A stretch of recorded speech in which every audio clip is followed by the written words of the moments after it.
The Revuelto is an astronomical leap forward for Lamborghini.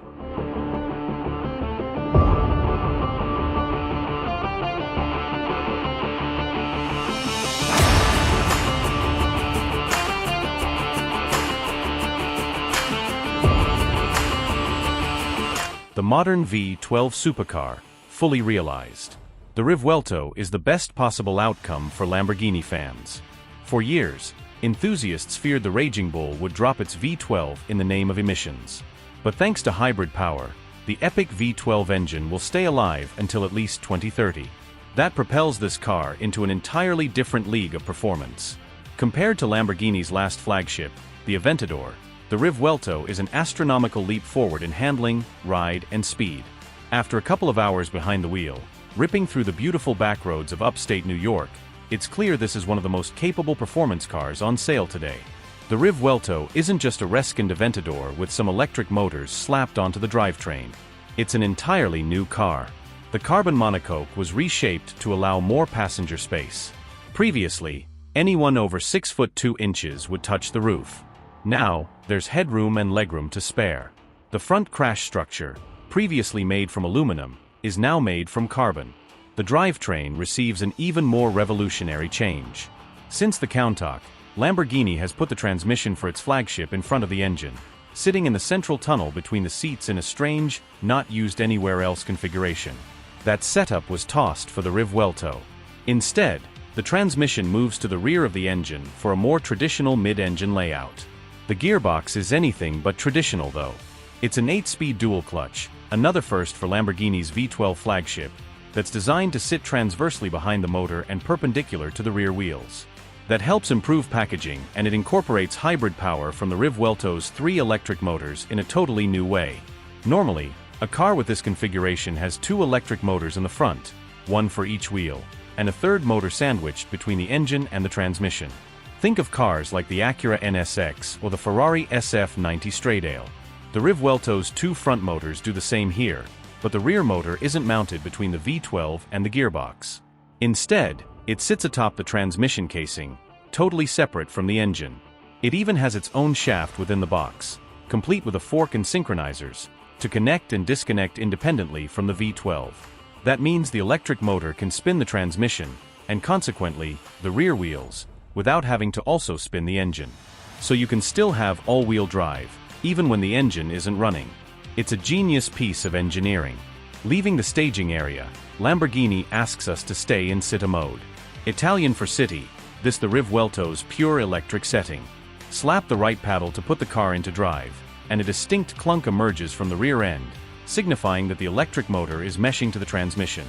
Silently, I ease onto the road and accelerate away, 0 of the 12 cylinders firing. A small 3.8 kilowatt-hour battery pack slings the Revuelto quietly down the road. The pack is mounted inside the monocoque central tunnel, similar to what you'd find in a Corvette E-Ray. It's enough energy to get the Revuelto going at a brisk pace and easily maintain highway speeds, but not for long. Lamborghini says the car can travel about 6 miles on pure electric power.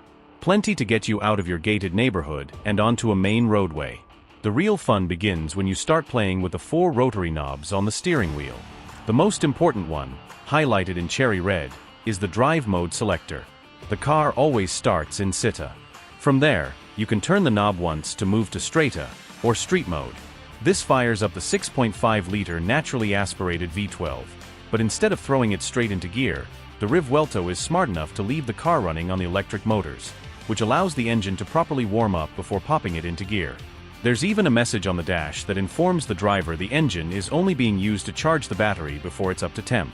After a minute or 2 of warming up, you can actually hear the gearbox shuffling through gears until it chooses the right one for your current speed, before finally connecting the engine to the rear wheels.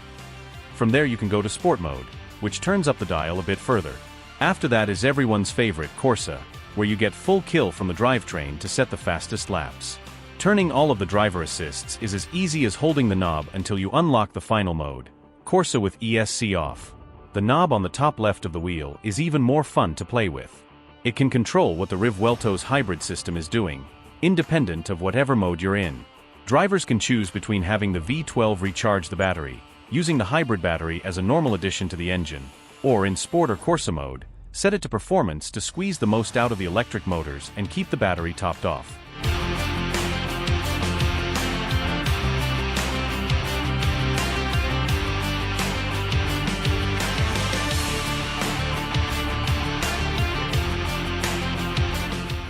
The other two knobs are less vital, but equally as fun to mix and match. The lower left knob controls suspension stiffness. There are only two options, soft and hard, while the lower right knob operates the rear wing's angle of attack.